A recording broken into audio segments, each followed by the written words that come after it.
Ngako kaidno. Isa solo kano. Lalaibi, aikoy ni se, bakang nisami natre. Luhong nga bahay ba dun eh? Kanay luhong gano. Masiri tau sana ba ni? Namthak ni. Lalaibi, kayo nang haisiw. Nangay ga bunuk sinara ba?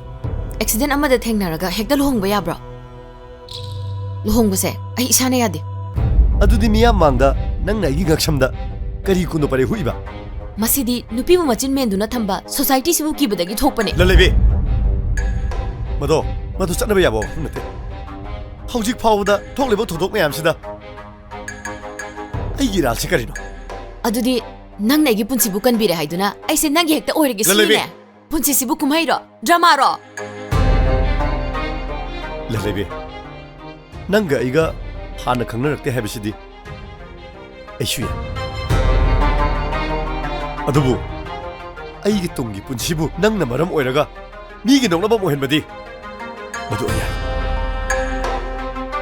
Aise miyam khangna luhongkraba nangi nupane nangi na puroibane. Aigi punsi sina leiriba makhaidi nangbo aigi nupane ipuroibane khak hairoi. Aina nuksibadi Albert ne.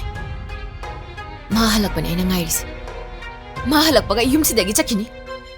Maraksida kariguma nangna aibuna chalamagi mitiyeng hek yengraba. Aida ai thanda sijagani. Lalaibi. Wa, nakoi batumdri bro. Thenge, potharo.